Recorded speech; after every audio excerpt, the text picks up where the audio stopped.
A teenage boy with plans to go fishing in the forest after the rain is an adventurous yet thrilling idea, as urban life has become mundane with smog, traffic, and work that leaves people almost exhausted with city living. Therefore, nature videos like this really create motivation and offer something fresh for viewers amidst the monotony of urban existence. Going fishing allows an escape into nature and a chance to experience the simple joys of the outdoors. The rain makes the forest lush and sets the scene for an exciting excursion. While risky, the boy embraces the chance to do something different from the daily grind. Videos capturing such adventures in nature provide inspiration and rejuvenation for people worn down by hectic city life. Còn với Sang thì trước giờ cái công việc của Sang thì mọi người cũng biết là Sang làm những cái video đăng lên trên kênh cho mọi người xem. This adventurous youth has previously created popular nature videos, garnering many views. Past videos showed him night fishing in these forests with local children. Now he embarks on a more daring solo challenge. Venturing alone into the rain-drenched woods, he plans to fish as twilight falls. Having won fans with his intrepid videos exploring forests and rivers, the teen influencer is raising the stakes. His viewers eagerly await his next wilderness exploit. How will he fare alone as darkness descends across the lush, dripping forest? What wonders and perils may the shadows hold? His subscribers are riveted, knowing his grit and outdoorsmanship will be tested like never before. As thunder rumbles in the distance, he begins the fateful trek. Stepping off the familiar path, questions arise. What prize catch awaits his lure in the secluded pond ahead? Will his wits and survival skills be enough to overcome the obstacles of nature at night? One thing is certain, this bold quest into the unknown will make for his most spellbinding video yet. Mọi người nhìn xem cái khung cảnh này. Có bao giờ mọi người thích cái cảm giác á, mà mình đi đây đi đó mà chỉ có một mình thôi, không có ai làm phiền mình hết cả không? Cái cảm giác này thì nó hơi buồn một chút, nhưng mà có nhiều thời gian trống để mình có thể là suy nghĩ được nhiều thứ ha. Phía bên đây thì có cây đào rừng đang ra hoa này, nhìn rất là đẹp luôn mọi người. Mùa này á, thì những cái khu rừng xa thì có rất là nhiều cái hoa đào này nó trổ. He noticed some bamboo trees in the forest that would be suitable to cut and use as poles to build a makeshift shelter for sleeping overnight. So he proceeded to harvest the bamboo and construct a basic structure. Slicing through the bamboo stalks with his machete, he selected younger, straighter poles that would provide sturdy support. Digging small trenches into the muddy earth, he erected the crisscrossing bamboo framework. Then he laid leafy branches across the top to create a waterproof roof. The amateur survivalist had built himself a crude but serviceable refuge. As dusk settled over the forest, he put the finishing touches on his improvised bamboo lean-to. Satisfied with his handiwork, he could take shelter from any rain showers and get some rest before resuming his wilderness adventure at first light. His ingenuity and wilderness skills were being put to the test. Sang sẽ lên trên cái chỗ đó để mà làm một cái lều, xong rồi mình ngủ ở trên đó nha. Còn chỗ này là không ngủ được đâu do buổi tối. He walked around the stream and rocks to determine which spot would be suitable and safe for him to build his shelter and temporarily reside. Exploring the area, he searched for a site that was elevated and dry, away from the threat of flash floods. The young survivalist knew that situating his shelter close to fresh running water was ideal, but he needed to avoid low-lying areas that could become flooded overnight. After surveying the landscape, he identified a clearing on a slight incline overlooking the stream. It was tucked away behind a stand of trees that would provide coverage. The ground was relatively flat and firm, a perfect spot to erect his makeshift bamboo lean-to. Satisfied with the protected location, he laid out his tarp and began assembling the shelter. As he hammered in stakes and lashed together bamboo poles, the structure took shape. By nightfall, the quick-thinking youth had established a modest yet cozy encampment that would shield him from the elements until morning. He could rest easy knowing he had chosen an optimal site to spend the night in the wilderness. Nay thì có mang theo cái bạc ở đây rồi. Phía trong đây là suối mọi người. Ở trong đó là suối. Còn ngoài đây là sông. Cái chỗ này gọi là cửa suối á. Cái mùa mưa, lúc vào giữa mùa mưa thì không ngủ đây được nha. Tại vì nước suối nó, khi mà gặp mưa lớn nó đổ ra nhiều mọi người. Còn bây giờ là đầu mùa mưa, không có những cơn mưa lớn thì Sang mới dám ngủ đây thôi. Nhưng mà ngủ ở đây cũng hết sức cẩn thận. Nếu mà có mưa thì Sang phải chạy luôn đó, chứ mà đứng đây là nguy hiểm. Đá này không phải là nó tự nhiên nó có ở đây đâu mọi người, mà do nước suối đẩy nó ra đó. Những cục đá mà to như vậy mà nước suối vẫn đẩy nó ra được tới đây thì mọi người biết là nước nó to tới cái nào ha. Có thể là khi mà mưa lớn nước sẽ dâng lên tận tích đồi bên kia luôn. Ở chỗ này có mấy cái tre nó ngã ra bờ suối mọi người. Bây giờ thì Sang sẽ dùng cái dao này, mình sẽ chặt vài cái tre làm chòi nha, tranh thủ mà đi câu cá nữa. After building a makeshift bamboo shelter in the forest, he cooked some instant noodles using wilderness survival skills he had acquired before. This would serve as a meal to line his stomach before embarking on the fishing expedition along the riverbank. The scenery around here was quite beautiful with many natural elements. The river water was also crystal clear. It was an extremely picturesque scene. As the last rays of sunlight filtered through the trees, he boiled water over a small fire and added the noodles. Enjoying this humble yet satisfying dinner in nature, he mentally prepared for the night of fishing ahead. With his belly full, he set out under the darkening skies to walk along the pristine river's edge. The tranquil setting made him feel at peace, though he knew the night's adventures were just beginning. Approaching his favorite remote fishing spot, fireflies began flickering over the gentle river. The stillness of the surroundings accentuated the sound of the flowing water. Taking in the idyllic environment, the youth was ready to cast his line and see what prize catch awaited in this natural paradise. Cái lều để tối nay mình có thể là ngủ ở đây rồi nha. Ở đây thì Sang đi có một mình Sang thôi, nên cái lều cũng làm đơn giản. Cái bạt căng phía trên như thế này nè. Đó, cái bạt thì căng phía trên. Cái võng thì Sang mắc ở giữa từ cái cây này qua cây kia. Cái này thì một người nằm sẽ không bao giờ đổ lều ha. Còn nếu mưa thì cái bạt nó cũng sẽ che được mưa. Và lại có mình Sang thôi nên không lo mưa nha. Còn đây là cần câu này, Sang cũng làm ra xong hết rồi, tranh thủ thời gian thôi. Đây Sang vừa mới đốt một cái đống lửa mọi người. Hôm nay thì Sang không có mang đồ ăn, nhưng có mang theo 2 gói mì để ăn trưa. Còn buổi chiều thì mình sẽ tự nấu cơm, cũng như là nếu mà có cá thì nấu cá ăn, còn nếu không có cá thì bứt rau rừng ăn. Giờ thì chờ nước sôi, Sang sẽ ăn mì tôm buổi trưa, rồi mình mới đi câu nha, tại vì Sang cũng đói rồi. Còn đây là cái võng này, giờ thì mình sẽ ngồi lên võng thử nha. Cái võng này thì Sang ngồi thoải mái nha mọi người, nằm thoải mái luôn, nhún nhún như thế này luôn này, cũng không sao hết cả. Còn đây là phía trước cái lều của Sang. Tối nay thì Sang sẽ để cần câu ở đây này, quăng hướng về hướng trên đây, và mình câu cá ngay họng thác nha. Quăng 4 cần ngay đây luôn. Đây thì Sang đi câu mang theo được đây 4 cần. Trong lúc đợi nước nó sôi pha mì tôm mọi người, thì Sang với mọi người mình sẽ bứt một cái rau cọc ở bờ suối này để ăn chung với mì tôm nha. Không biết là cái rau này chỗ mọi người gọi là rau gì, nhưng mà chỗ Sang thì cứ đi vào rừng mà gặp cái rau này thường thì người ta sẽ bẻ nó để mà pha chung với mì tôm ăn, rất là ngon. Nhưng mà cái rau này thì chỉ ăn được lúc mà nó chưa ra bông thôi. Còn lúc nó ra bông giống như ở kia kìa, cái bông đó mọi người, thì không ăn được nha, lúc đó nó đắng. Còn cái lúc như vậy thì ăn giống như là mồng tơi vậy đó. Sẽ hái một ít nha.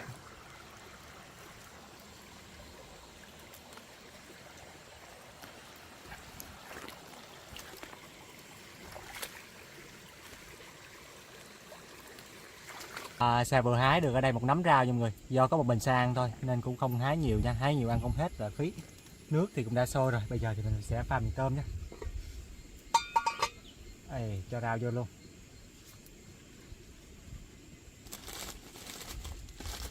Thường thì đi rừng á, nếu mà pha mì tôm thì thường Sang sẽ cho gia vị trước rồi mình sẽ cho mì sau mọi người, để cho gia vị nó thấm vào rau á. giống như mình luộc rau mọi người. Rau cũng đã mềm mọi người. Bây giờ thì mình sẽ cho mì tôm vào phía trong. Buổi trưa nay thì sẽ ăn 2 gói mì tôm với ít rau rừng.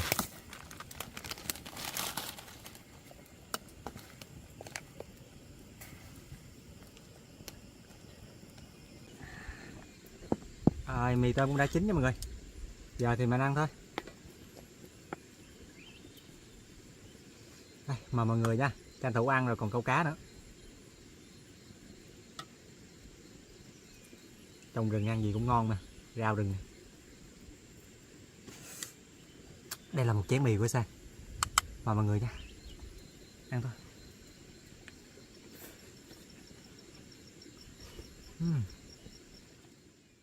Có mì mọi người thì cũng đã no rồi nha. Bây giờ mình sẽ tranh thủ câu cá từ giờ tới chiều để kiếm một ít cá cho bữa ăn chiều nha. Còn buổi tối thì sẽ câu cá từ tối tới sáng luôn, câu xuyên đêm luôn. Một mình Sang thì sẽ cố gắng câu nha. Không có mấy đứa thì nó hơi buồn một chút, nhưng mà sẽ cố gắng câu nhiều cá. Nay thì Sang câu cá thì bằng dung thôi mọi người. Có đào sẵn một ít dung ở nhà đây này, mang theo ở đây rất là nhiều luôn, để có thể là câu cá xuyên đêm nay nha. Giờ móc mồi câu cá. Câu ban ngày này thì chủ yếu là câu cá chạch nha mọi người. Ban đêm thì mới có cá lăng hoặc là cá to thôi. Ban ngày là cá nhỏ thôi. Nên Sang sẽ câu lưỡi câu nhỏ, với lại móc trùng cũng nhỏ. Hôm bữa cái đoạn như này nè, Sang với mấy đứa câu một tí xíu mà được 10 mấy con cá chạch đó mọi người, rất là nhiều luôn. Không biết là hôm nay một mình Sang á, thì có may mắn như hôm bữa hay không. Bây giờ Sang sẽ quăng cần nha.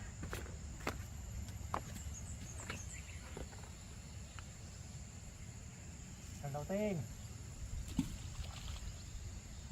May mắn nha.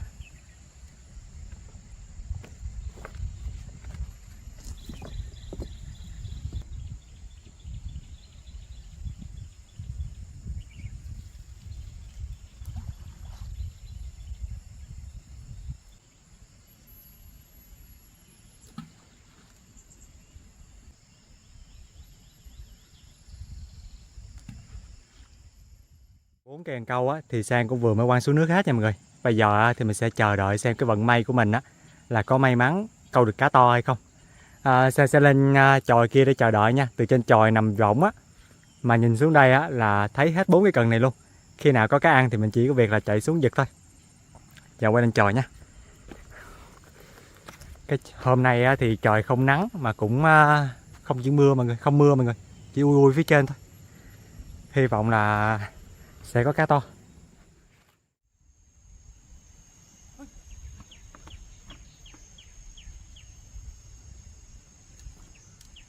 Cá ăn mọi người ơi.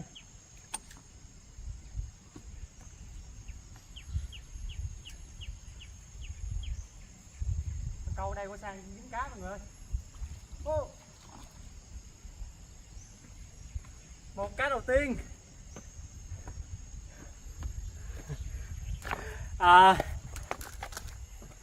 Đây mọi người, cần câu ở đây của Sang dính một con cá nha.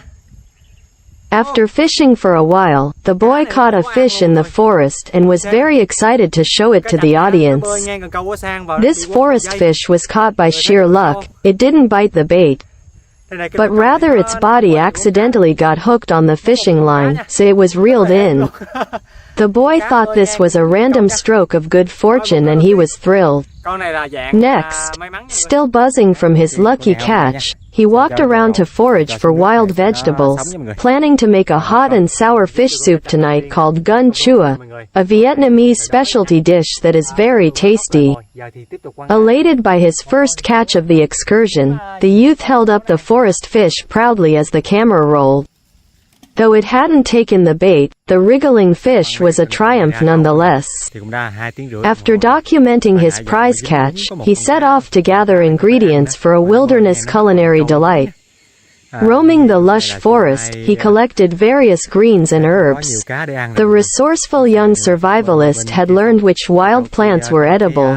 Soon his satchel was overflowing with natural produce to add flavor to the fish broth. Ăn rau cũng được mọi người.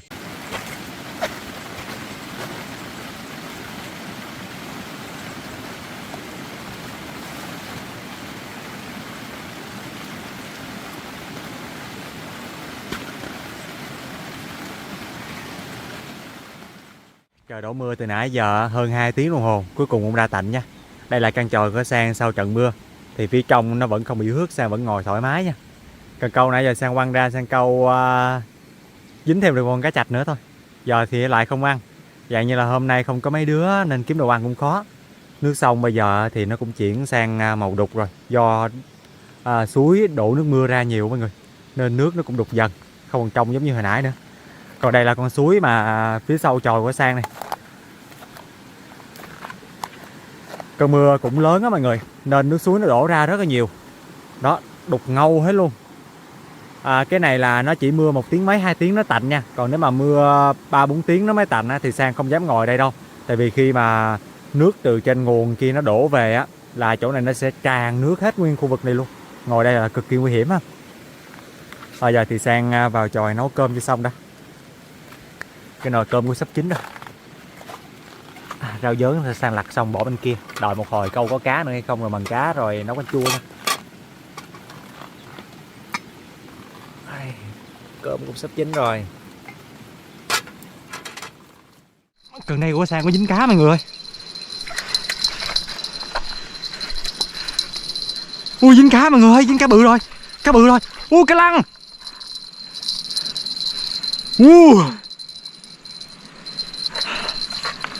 Khi nãy nó kéo cái cần dùng dây mọi người. Tối nay có cá để ăn rồi. Ở đây dính một con cá lăng này. Mọi người xem con cá lăng này nhìn đẹp ghê không? Con này chắc được nửa ký á. Một con. Giờ Sang gỡ ra mang lên trên nha. Khi nãy nó ăn ở đây này, nó kéo dùng dây, xong Sang chạy lên giật thử, giờ dính cá bự thật. Con này chưa bự lắm nhưng mà bắt được rồi nha mọi người. Tại vì Sang cũng không có đồ ăn. Con này chắc được gần nửa ký á. Sang vừa mới móc mồi lại xong, bây giờ tiếp tục quăng ra đó để câu tiếp cho mọi người. Cái chỗ nào cá ăn thì mình cứ quăng ngay đó thôi.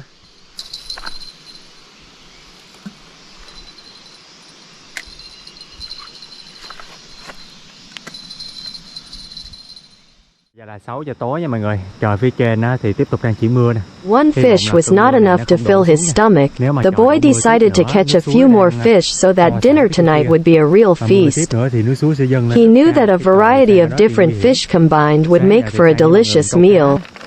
After reeling in that initial lucky fish, he persisted in fishing until sunset. Eventually, he managed to catch several more fish, each one a different species. He looked happily at the fresh catch flapping in his basket, as if they were showing off to him about the lavish upcoming banquet. When night fully fell, he lit a fire and prepared to cook the diverse hot and sour fish soup. The aromatic wild fish were dropped into the bubbling pot of broth. The tantalizing smell of the wilderness dish permeated throughout the forest. With his stomach growling hungrily after a long tiring day, he eagerly anticipated savoring this unique dinner. As the fish stew bubbled, he chopped up an assortment of foraged greens and herbs to add flavor. The resourceful youth had learned which wild plants made tasty additions. Soon the air was filled with the rich aroma of the fish and vegetables melding together. It was going to be a well-earned and satisfying meal after surviving solo in the outdoors today. Buổi tối trong rừng này mà có một mình thì nó cũng hơi buồn một chút. Nhưng mà nó yên tĩnh lắm mọi người.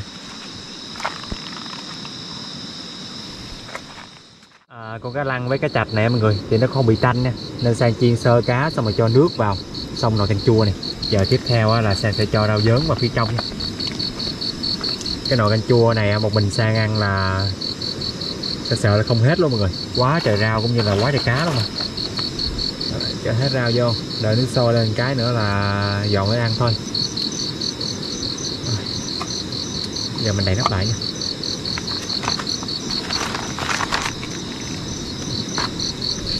Còn nữa nè, khi nào nó chín là nhắc lên nè.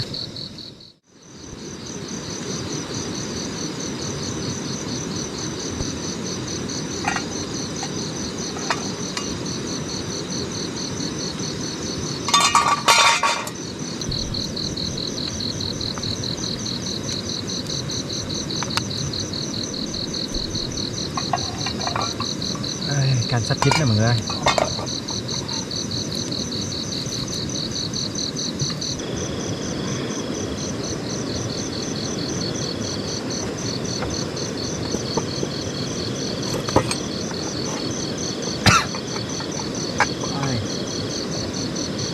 chín rồi mọi người ơi, cơm thôi.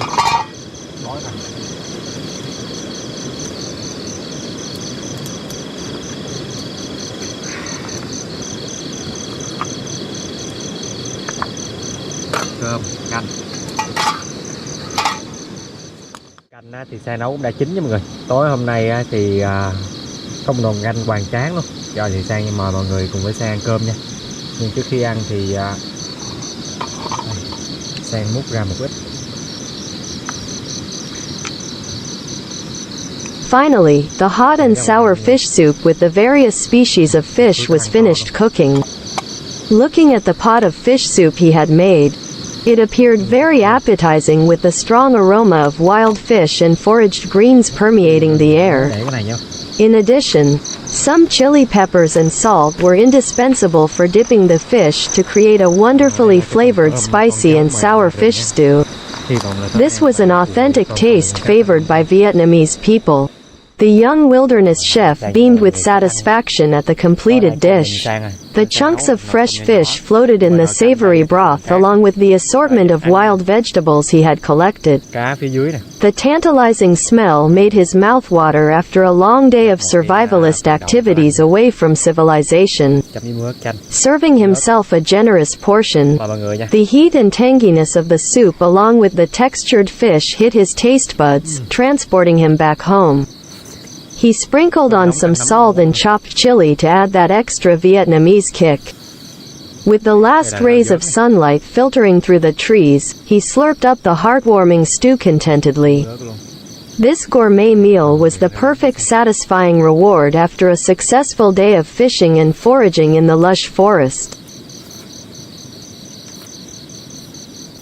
Và không có đồ thay, cũng như là cũng không có cái. After eating his fill, the boy prepared to rest outdoors.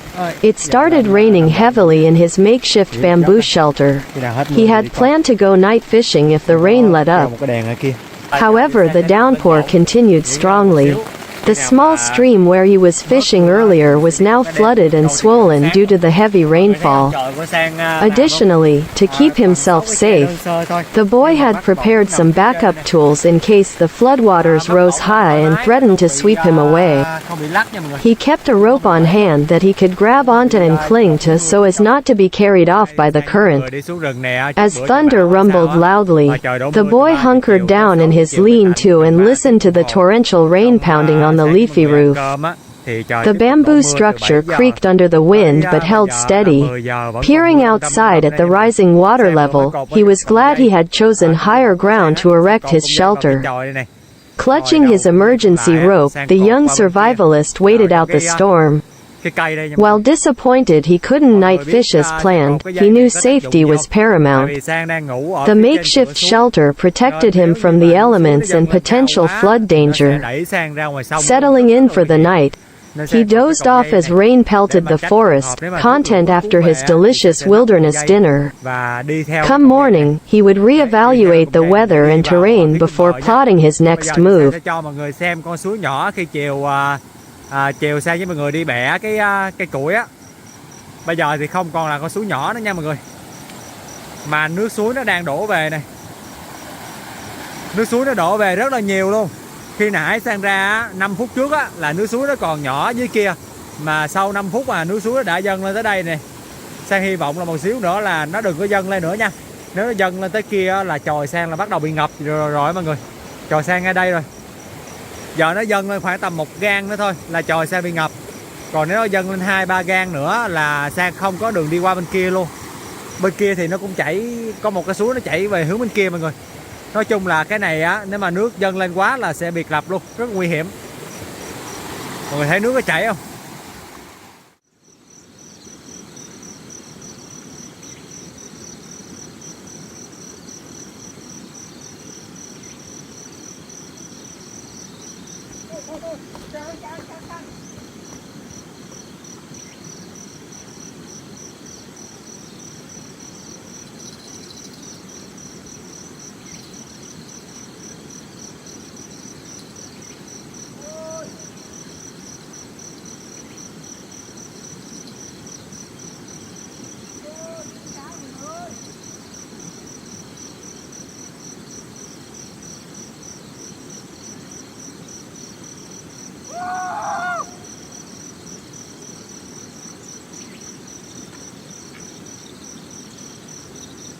After the rainy night, the wilderness now radiated with renewed life. The morning sun sparkled on dewdrops dangling from vivid green leaves. Taking a deep breath of crisp air, the boy felt reinvigorated being immersed in such natural splendor. He had woken up ready for new adventures. Casting his fishing line into the shimmering stream, he was rewarded with a giant catch. Holding up the impressive fish for his camera, he couldn't believe his luck. This would be a prized highlight of his solo forest camping trip. With the rain past and serene conditions returned, the forest was ripe for exploration. The resourceful youth contemplated where to venture next. So many possibilities awaited to create more thrilling videos and survive spectacularly in style. This paradise provided endless opportunities to develop his outdoor skills and bring breathtaking content to his avid followers. Cái má nó không phải màu vàng như cái mà Vinh mình nuôi, mà nó có cái má màu hồng hồng đỏ đỏ như vậy mọi người. Cái con này thì chắc được 1 kg á. Tối hôm qua thì trời mưa quá, Sang không có quăng cần câu được. Nếu mà câu được có thể là sáng hôm nay được nhiều cá rồi. Nhưng mà thôi bây giờ câu vẫn còn chưa muộn nha. Sao mới quăng được 20 phút là nó ăn liền luôn mọi người. Kéo cái con này thì nó bơi đã lắm. Cá vào trong cái vỏ rộng nó dưới nước nha mọi người. Quăng đây ra 2 cần cho này để xem buổi sáng có con cá nào ăn nữa hay không. Buổi sáng ở trong rừng này thì cái cảm giác nó rất là bình yên luôn. Mọi người thấy cái cảnh vật chỗ này không? Bây giờ Sang đứng đây chỉ nghe được tiếng của chim của hai bên rừng nó hót này, cũng như là tiếng suối ở phía sau đây nó chảy thôi. Còn đây là cái chòi mà tối qua Sang ngủ mọi người. Vào rừng ngủ rất là ngon nha. Hôm qua thì trời mưa lâm râm trên cái bạt này nguyên cả đêm ấy. Sang ngủ đây một giấc tới sáng sớm luôn mà. Chòi này Sang làm nó cũng không bị ướt mọi người. Giờ thôi đặt cái điện thoại xuống Sang với mọi người chờ đợi xem là cần câu này một xíu nữa có cá ăn hay không nha. Sẽ ở đây khoảng tầm tới 9-10 giờ gì đó mới về để hoàn thành thử thách nha mọi người.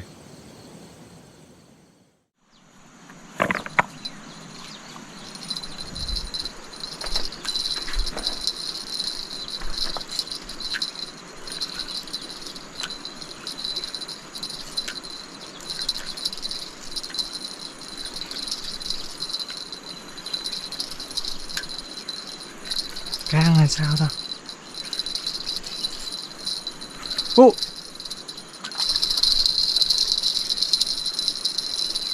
Con cá chạch nữa mọi người. Sáng sớm này cá nó hay ăn.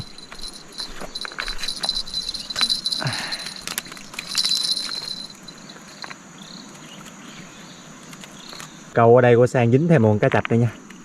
Mới quăng một tí xíu, vừa mới dính cái mà dính xong rồi móc mồi quăng lại là dính cá chạch tiếp. Sáng này cá nó hay ăn. Rõ luôn nha. Cần đây có cá ăn tiếp rồi mọi người.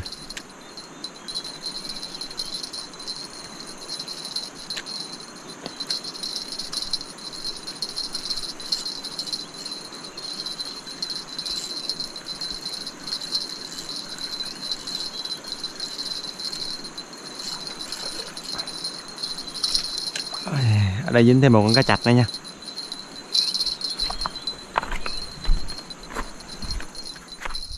Mọi người thấy cái đọt cần câu đây nhúng nhích không? Nhúng nhích trên nhà. Con cá nhỏ nó ăn nha. Giờ Sang giật lên xem là con cá gì nha.